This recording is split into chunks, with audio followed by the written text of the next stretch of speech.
오늘 이 새벽에 하나님께서 우리에게 주시는 하나님 말씀은 레위기 14장 33절에서 53절까지 말씀입니다. 저와 여러분이 한 절씩 나누어서 교독합니다. 여호와께서 모세와 아론에게 말씀하여 이르시되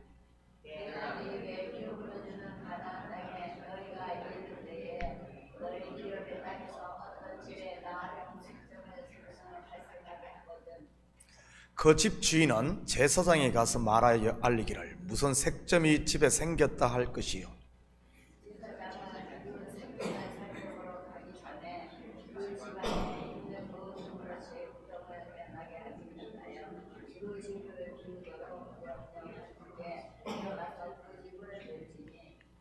그 색점을 볼 때에 그 집 벽에 푸르거나 붉은 무늬의 색점이 있어 벽보다 우묵하면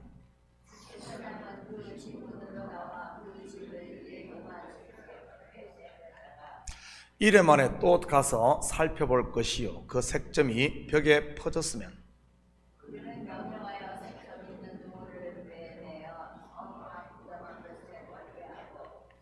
또 집안 사방을 긁게 하고 그 긁은 흙을 성박 부정한 곳에 쏟아버리게 할 것이요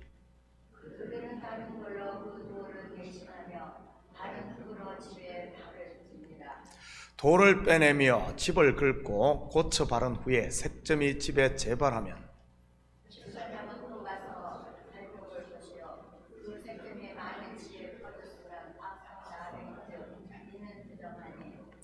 그는 그 집을 헐고 돌과 그 제목과 그 집의 모든 흙을 성박 부정한 곳으로 내어갈 것이며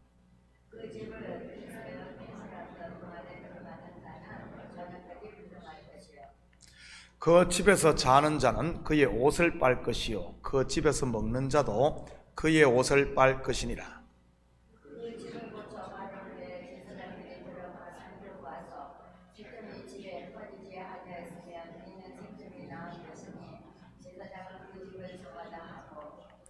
그는 그 집을 정결하게 하기 위하여 새 2마리와 백향목과 홍색 실과 우슬초를 가져다가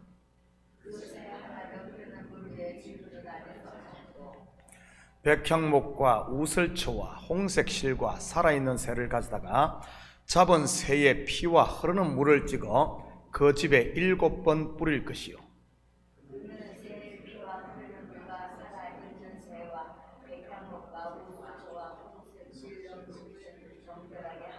다 같이 읽겠습니다.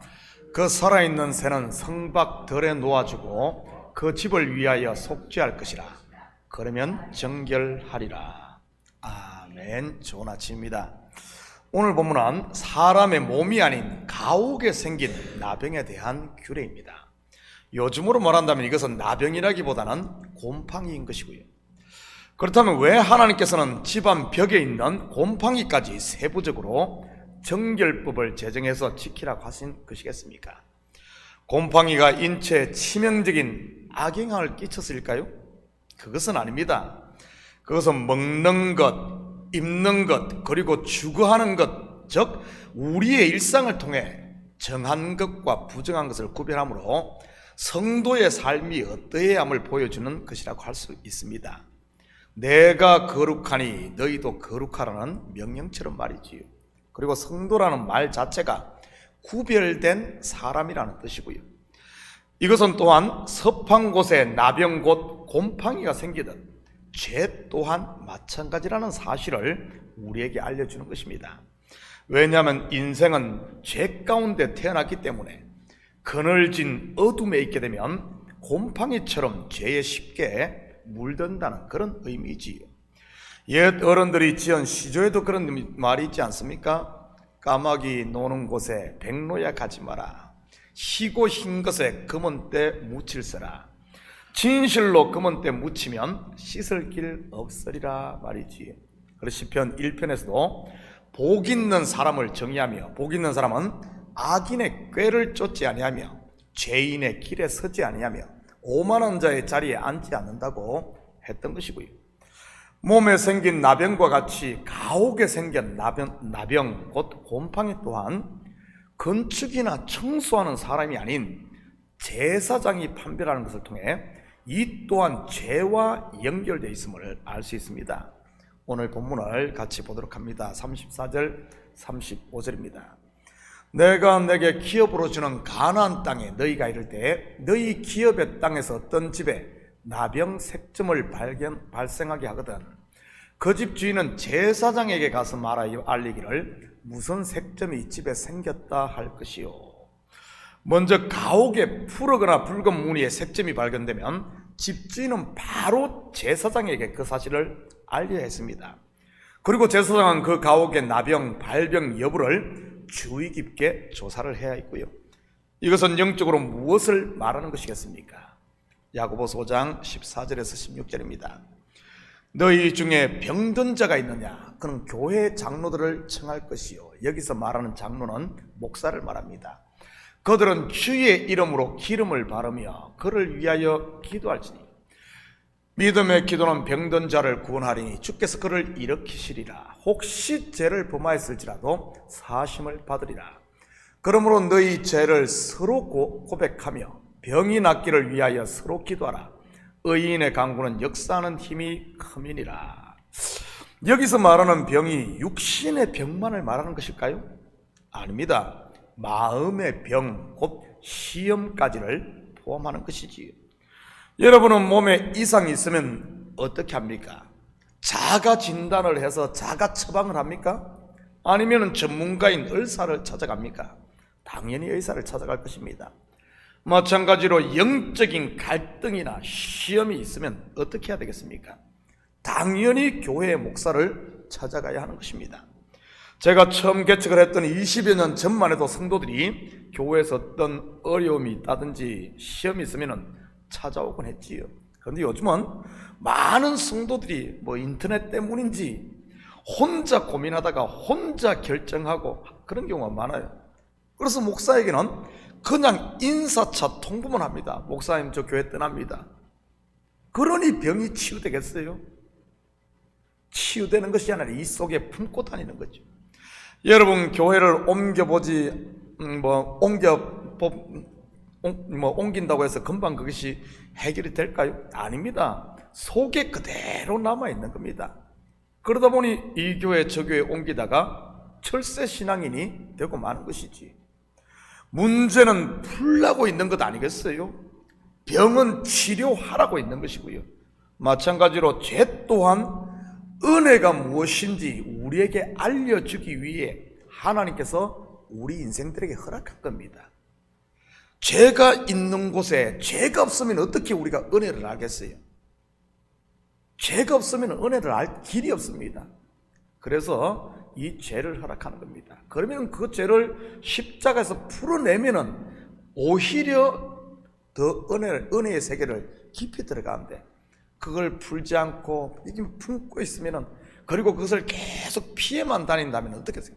죄가 점점 쌓이고 상처만 쌓이고 나중에 가서는 치료되지 못한, 그래서 나중에 그것이 많아지면 트라우마로 나타나기도 하고 사이코패스로 나타나기도 하고 여러 가지 다른 형태로 나타나지 않습니까? 치유되지 못해서 그런 거예요. 저는 우리 식구들이 갈등이나 문제가 있을 때 혼자만 고민하다가 키우지 마시고 목사를 찾아와 상담하고 함께 기도하며 풀어낼 수 있기를 축복합니다.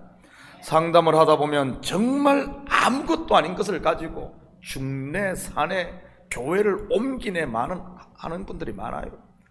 목사 눈에는 답이 그냥 훤히 보이는 아무것도 아닌 것을 가지고 말이지. 그리고 일단 곰팡이가 퍼져나가면 곰팡이가 핀 돌을 빼내고 흙은 긁어내고 새로운 돌과 흙으로 거기를 대체했습니다. 그리고 재발하는지 관찰을 했던 것이지. 이것은 무엇을 말하는 것이겠습니까? 그만큼 죄의 영향력은 그 전염성이 강하고 무섭기 때문에 철저히 자르고 끊어 차단해야 한다는 이런 뜻입니다. 다시 말해 죄는 그리스도와 함께 십자가에 못 박힐 때만이 이길 수 있다는 말이지, 내 힘으로 이길 수 있는 게 아니라는 말입니다. 내 힘으로 죄를 해결할 수 있었으면 왜 예수님께서 왔겠습니까? 왜 하나님께서 자기의 아들 독생자를 보냈겠어요? 너희들 알아서 해결해라. 해결하면은 내 상 줄게. 못하면은 너 지옥 보내겠다. 하면 될 거 아니에요? 근데 이 죄를 해결할 수 있는 인생이 단 한 명도 없다는 사실입니다. 이 인생 가운데서는. 그래서 하나님께서 그 아들을 보낸 것 아니겠어요? 그래서 예수님께서 죄에 대해 이런 단호한 표현을 쓴 것을 보게 됩니다. 마태복음 18장 8절 9절입니다. 만일 내 손이나 내 발이 너를 범죄하게 하거든 찍어내버리라. 장애인이나 다리 저는 자로 영생에 들어가는 것이 두 손과 두 발을 가지고 영원한 불에 들어가는 것보다 나으니라. 만일 내 눈이 너를 범죄하게 하거든 빼어내버리라. 한 눈으로 영생에 들어가는 것이 두 눈을 가지고 지옥불에 던져지는 것보다 나으니라. 여러분, 그렇다고 손 자르고 발 자르고 눈 뽑지는 마십시오. 죽음의 의미가 뭔 줄 알아요? 죄는 죽음 앞에 힘을 잃는다는 그런 말입니다. 남을 죽이는 것이 아닌 내 속에 남아있는 옛 사람을 죽일 때 죄가 힘을 잃는 겁니다. 나는 날마다 죽노라는 사도 바울의 고백도 같은 의미인 것이고요. 사도 바울이 목숨이 수십 개 수천 개 돼서 날마다 죽었을까요? 그 이야기가 아니잖아요. 매일 십자가 앞에 엎드려 나를 내려놓았다는 뜻 아니겠습니까? 내 속에서 일어나는 미움, 내 속에서 일어나는 시기, 원망, 이런 것들 다 십자가 앞에 내려놓았다는 겁니다. 저는 우리 식구들이 다른 사람 잡아 죽이겠다고 쫓아다니지 마시고 골방에 들어가 나의 욕심을 십자가 앞에 못 박음으로 이 죄를 이기는 참 승리를 거둘 수 있기를 축복합니다. 예수님이 그렇게 했으면 예수님을 믿는 예수의 제자라면 그래야 되는 것 아닙니까? 근데 자기는 죽이지 않고 동네방네 쫓아다니면서 이 사람 죽이겠다고 저 사람 죽이고 한다면 어떻게 그게 예수의 제자겠습니까? 어떻게? 마귀의 제자일지는 모르지만 49절 50절입니다. 그는 그 집을 정결하게 하기 위하여 새 2마리와 백향목과 홍색 실과 우슬초를 가져다가 그 새 하나를 흐르는 물 위 질그릇 안에서 잡고 나병 곧 곰팡이에서 정하게 된 경우에는 정결의식을 치루었습니다. 새 한 마리를 신선한 물이 담긴 질그릇 속에서 잡아 그 피를 정하게 된 집에 7번 뿌리고 또 그 피와 물을 나머지 한 마리의 새에다가 적신 후에 그 새는 성박 들판에서 놓아 자유하게 했지요. 이것은 영적으로 무엇을 의미하는 것이겠습니까? 새 한 마리를 자유롭게 놓아 주었다는 것은 그 가옥이 이제는 나병에서 자유롭게 되었다는 뜻입니다. 그런데 그 새가 자유롭게 된 것은 바로 다른 한 마리의 새와 신선한 물, 그리고 죽음의 부패를 극복하는 생명의 백향목, 죽음의 냄새를 물리치는 정결의 우슬초, 그리고 예수님의 피를 상징하는 홍색 실로 인한 것이라는 사실입니다. 무슨 말입니까? 저와 여러분이 죄에서 해방되어 자유이 된 것, 이것이 바로 내 힘이 아닌 예수 그리스도의 보혈의 피 공로로 되었다는 것을 말하는 것이지요. 성경에서 집은 곧 성전을 상징하는 것 아닙니까? 바로 저와 여러분이 성령이 거하시는 하나님의 성전인 것이고요. 하나님께서 흙으로 사람을 지으시고 어떻게 하셨죠? 바로 그 코에 생기를 불어넣었습니다. 그러므로 사람이 생명이 되었던 것이고요. 그런데 나병 곧 죄로 인해 더 이상 하나님이 거할 수 없는 부정한 집, 부정한 곳이 되어버렸습니다. 우리 인생들이. 확인해 볼까요? 창세기 6장 3절입니다. 여호와께서 이르시되 나의 영이 영원히 사람과 함께하지 아니하리니 이는 그들이 육신이 됨이라. 그러나 그들의 날은 120년이 되리라 하시니라. 이처럼 하나님의 영이 떠나버린 인생, 곧 집이 어떻게 다시 하나님의 영이 거하시는 성전이 됩니까? 바로 예수 그리스도의 피 흘림인 것입니다. 저주 아래 종노릇하고 있는 저와 여러분을 해방시키기 위해 친히 저주의 십자가를 지신 예수 그리스도로 말미암음이지요. 백향목, 우설초, 홍색실, 그리고 죽임당한 새는 전부 예수 그리스도의 십자가 죽음과 부활을 예표하는 것들이고요. 여러분 속에 하나님이 영이 거하심을 믿으시기 바랍니다. 그렇다면 거룩한 성전이 된 성도인 우리가 어찌 다시 음침한 죄의 음지로 들어갈 수 있겠습니까? 여러분 기억하시기 바랍니다. 마귀는 물 없는 곳, 곧 은혜 없는 그런 곳을 찾아다닌다는 사실 말이지요. 감사와 찬양이 없는 곳 말입니다. 말씀이 없는 곳 말이지요. 여러분, 마귀가 제일 좋아하는 곳이 어디인 줄 아십니까? 바로 분을 품고 있는 마음, 시기와 질투가 있는 마음, 미움이 가득한 마음, 그리고 불평과 원망을 일삼는 그곳에 마귀가 틈을 탄다는 사실이죠. 은혜의 자리를 떠나 자기 의를 세우려고 자기 자랑을 일삼는 그런 곳에는 반드시 마귀가 틈탑니다. 혹시 여러분이 선 곳이 그런 곳이라면 당장 피할 수 있기를 바랍니다.